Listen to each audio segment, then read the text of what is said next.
Untuk pertama kalinya dalam sejarah, pesawat serang ringan Embraer EMB 314 Super Tucano milik TNI Angkatan Udara dikabarkan dikerahkan secara nyata dalam operasi udara melawan kelompok kriminal bersenjata KKB di Papua.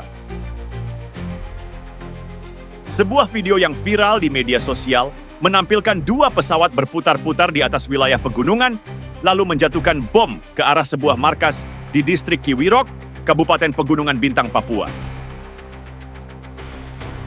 Asap putih membumbung tinggi ke udara, diiringi suara khas mesin turboprop yang kuat, khas Super Tucano buatan Brasil.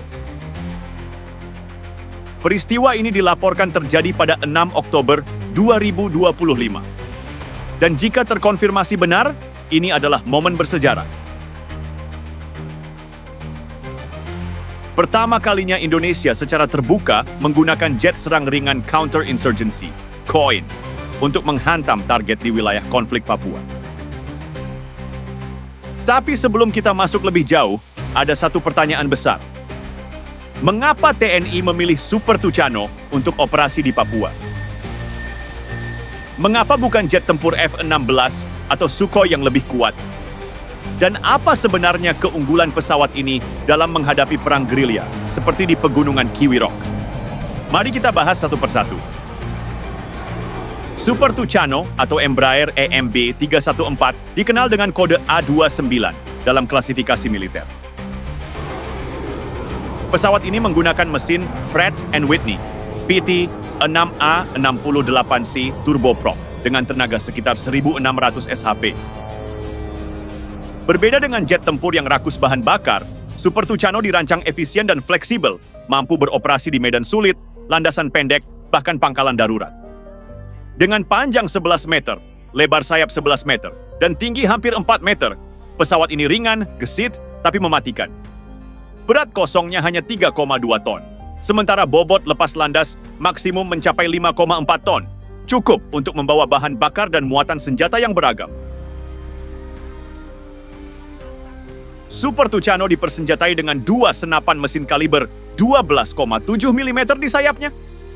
Selain itu terdapat 5 titik hardpoint di bawah sayap untuk berbagai senjata tambahan, mulai dari bom, roket ringan, hingga pod senapan otomatis kaliber 20 mm.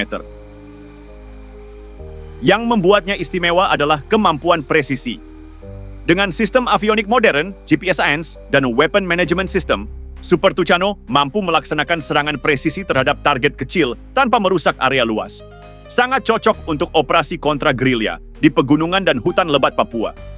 Medan Papua dikenal berat dan ekstrim. Pegunungan tinggi, lembah curam, cuaca cepat berubah, dan minim infrastruktur. KKB sering berpindah dari satu lokasi ke lokasi lain, memanfaatkan topografi yang sulit untuk bersembunyi. Dalam kondisi seperti ini, helikopter punya keunggulan mobilitas, tapi terlalu rentan ditembak dari bawah. Sedangkan jet tempur terlalu cepat, terlalu bising, dan butuh landasan panjang. Disinilah Super Tucano berada di titik manis. Cukup cepat untuk menghindari tembakan musuh, tapi cukup lambat untuk melakukan serangan presisi dari ketinggian rendah. Pesawat ini juga bisa lepas landas dari landasan pendek di daerah pedalaman, sesuatu yang mustahil bagi jet tempur berat. Dalam operasi di Kiwirok, laporan menyebut dua Super Tucano melakukan sorti bergantian, menyerang area yang diduga markas KKB TPNPB OPM. Asap putih yang terlihat diyakini berasal dari bom presisi berdaya ledak sedang. TPNPB mengklaim markas mereka diserang melalui udara. Sementara TNI menegaskan tidak ada korban sipil dalam operasi tersebut.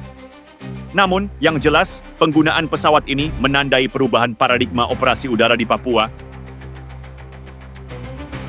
Untuk pertama kalinya, TNI mengintegrasikan teknologi udara presisi dalam operasi kontra gerilya. Ada 5 alasan mengapa Super Tucano menjadi pilihan ideal di Papua. Efisiensi bahan bakar dan operasional. Pesawat ini bisa terbang berjam-jam tanpa pengisian ulang dan tidak membutuhkan bandara besar. Presisi tinggi. Sistem avionik modern meminimalkan kesalahan target, penting di daerah berpenduduk. Kemampuan terbang rendah dan manuver ekstrim. Cocok untuk mengejar target di lembah sempit atau hutan lebat. Ukuran kecil dan jejak radar rendah. Lebih sulit dideteksi, lebih fleksibel dalam manuver. ketersediaan dan biaya operasional rendah. Artinya, sorti bisa dilakukan lebih sering, bahkan untuk misi patroli rutin. Dengan kombinasi inilah, Super Tucano disebut sebagai senjata ideal perang gerilya modern. Ringan, tangguh, efisien, dan mematikan. Penggunaan pesawat serang ringan ini menunjukkan bahwa TNI mulai mengubah pola operasi di Papua dari yang bersifat reaktif menjadi lebih ofensif dan terukur. Selain itu, operasi ini juga menunjukkan kemampuan koordinasi antara TNI, AD, AU, dan Polri yang semakin solid dalam menangani konflik di medan sulit. Namun tentu saja, operasi udara seperti ini juga menimbulkan pro dan kontra. Sebagian kalangan menilai perlu adanya pengawasan ketat terhadap penggunaan kekuatan udara agar tidak menimbulkan korban sipil. Tapi dari sisi militer, langkah ini menunjukkan bahwa Indonesia siap menghadapi ancaman bersenjata internal dengan kekuatan penuh, terukur, dan profesional. Apapun hasil dari operasi ini, satu hal pasti. Penggunaan Super Tucano di Papua menjadi simbol transformasi besar dalam strategi pertahanan Indonesia. Bahwa negara ini tidak lagi mengandalkan kekuatan darat semata, tetapi sudah siap memadukan teknologi udara presisi dalam menjaga kedaulatan dan menumpas ancaman separatis. Super Tucano mungkin pesawat kecil, tapi pesannya besar. Negara hadir, dan setiap jengkal tanah Indonesia akan dijaga dari udara hingga darat, tanpa kompromi.